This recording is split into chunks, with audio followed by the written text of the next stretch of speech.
इस वीडियो में हम ट्रांसफार्मर कोर कंस्ट्रक्शन और कोर मटेरियल पर चर्चा करेंगे। वीडियो को लाइक, कमेंट, शेयर और सब्सक्राइब करें। ट्रांसफार्मर में यदि टोटल लॉस 100 वाट होता है तो उसमें 25 से 35 वाट का लॉस सिर्फ ट्रांसफार्मर कोर में होता है। हम ट्रांसफार्मर पर अपने घरेलू उपकरणों और औद्योगिक आवश्यकताओं के लिए अत्यधिक निर्भर है।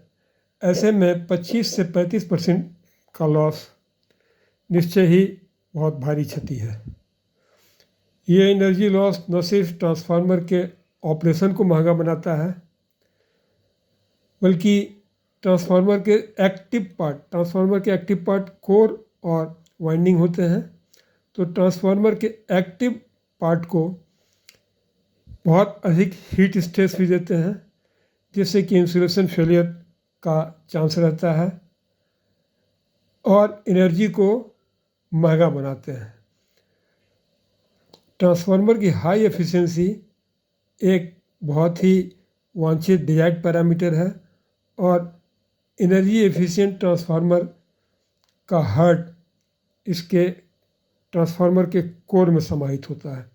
ये ट्रांसफार्मर कोर बहुत ही कुशलतापूर्वक स्किल के साथ बनाए जाते हैं और इसमें core setting, lamination, proper material का सिलेक्शन शामिल होता है।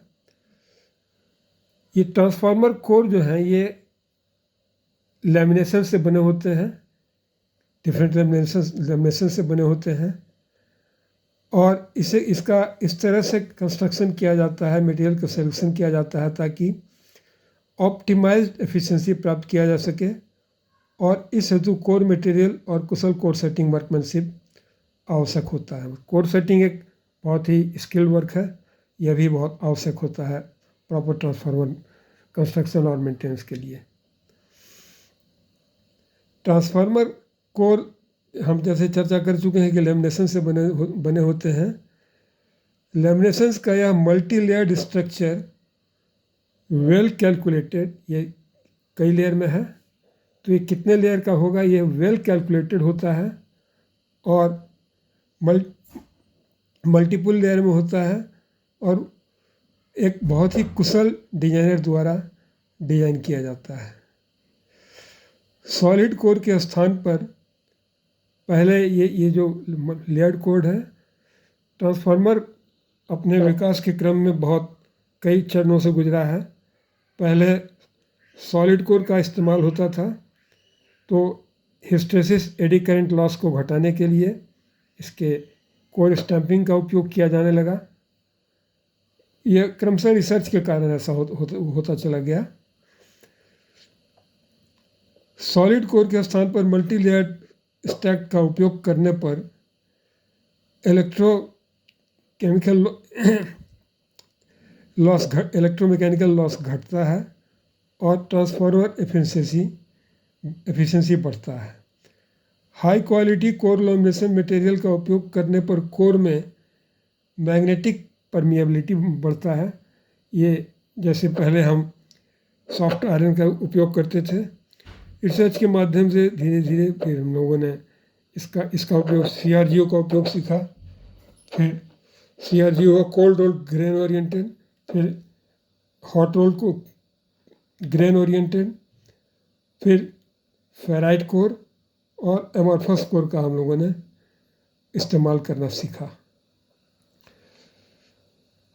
एप्रोप्रिएट ग्रेड का लैमिनेशन, एप्रोप्रिएट ग्रेड का ये कोर मटेरियल चुनने पर ट्रांसफार्मर का परमिएबिलिटी बढ़ता है और कोर लॉस घटता है। अतः एप्रोप्रिएट ग्रेड का और लैमिनेशन मटेरियल बहुत ही महत्वपूर्ण होता है, विशेषकर पावर ट्रांसफार्मर, डिस्ट्रीब्यूशन ट्रांसफार्मर और हाई फ्रीक्वेंसी ट्रांसफार्मर के केस में। डिफरेंट कोर मटेरियल के डिफरेंट कैरेक्टरिस्टिक होते हैं। सिलिकॉन स्टील दो तरह के होते हैं, एक CRGO यानी कि कोल्ड रोल ग्रेन ओरिएंटेड और दूसरा CRNO यानी कि cold roll non oriented. CRGO यानी कि कोल्ड रोल ग्रेन ओरिएंटेड और CRNO cold roll non oriented. CRGO अपने ग्रेन स्ट्रक्चर के कारण मैग्नेटिक फ्लक्स को इम्प्रूव करता है और जिससे एनर्जी लॉसेस घटता है। इसका ग्रेन ओरिएंटेशन फ्लक्स को स्ट्रीमलाइन करता है और ज़्यादा से ज़्यादा फ्लक्स को अपनी ओर खींचता है, लीकेज फ्लक्स कम होता है जिससे एनर्जी लॉसेस घटता है। उसके बाद हम आते हैं एमॉर्फस कोर पर। एमॉर्फस कोर की यदि बात करें तो ये मेटालिक ग्लास इसको कहा जाता है और ये कोर लॉस इसमें लो नहीं बल्कि अल्ट्रा लो होता है, बहुत कम होता है, परंतु निश्चित रूप से वे कुछ महंगे होते हैं और ब्रिटल भुरभुरे होते हैं, इसलिए इनका वर्कमैनशिप और काम करना इससे थोड़ा कठिन होता है। थोड़ी सी भी लापरवाही होने पर इसमें हमको ये हाथ की उंगलियों, हाथ के स्किन में जख्म हो जा सकता है, इसलिए इसे काफ़ी सावधानी से इसका काम किया जाता है और इसके उपयोग में हमें यह निश्चित रूप से महंगा पड़ता है, लेकिन एनर्जी कॉस्ट जिस तरह से बढ़ रहा है उसमें ये कॉस्ट अफोर्ड करना ये टेक्निकली और इकोनॉमिकली बनता है। इसके अलावा नैनो क्रिस्टलाइन कोर की बात करें तो इसका एक्सेप्शनल मैग्नेटिक प्रॉपर्टी होता है और यह हाई फ्रिक्वेंसी और प्रेसिजन एप्लीकेशन हेतु उपयुक्त है। ये क्रिस्टलाइन है, ये नॉन क्रिस्टलाइन है और ये अंत में ये फेराइट कोर है।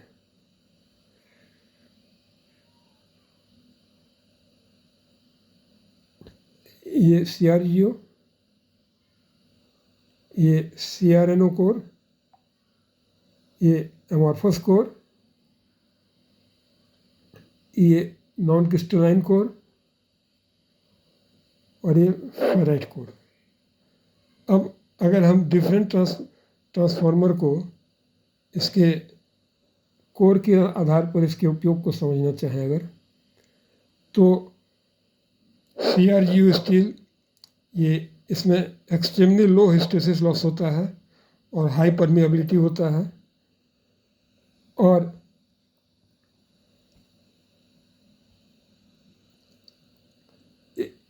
हाई परमिएबिलिटी होता है। इसमें पावर और डिस्ट्रीब्यूशन ट्रांसफार्मर में इसका उपयोग व्यापक रूप में होता है, जहाँ एफिशिएंसी बहुत क्रूशियल फैक्टर होता है।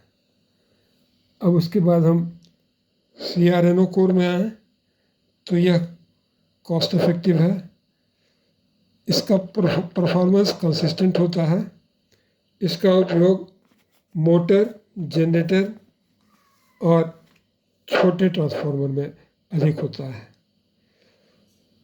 इसके बाद यदि हम नॉन क्रिस्टलाइन कोर पर आए, नॉन क्रिस्टलाइन कोर पर यदि हम आए तो यह एक्सट्रीमली लो कोर लॉस होता है।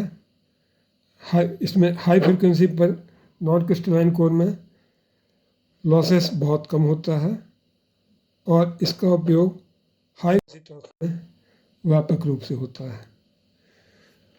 और अभी अंतिम रूप से बात करें तो ये फेराइट कोर ट्रांसफार्मर में इसमें वेरी हाई फ्रिक्वेंसी पर, मेगा फ्रिक्वेंसी पर, किलो फ्रिक्वेंसी पर इसमें लॉसेस बहुत कम होता है और इसका उपयोग high frequency radio frequency transformer में होता है।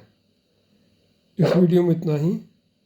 वीडियो को लाइक करें, कमेंट करें, शेयर करें, सब्सक्राइब करें। कोई प्रश्न हो तो निसंकोच पूछें। Thank you very much.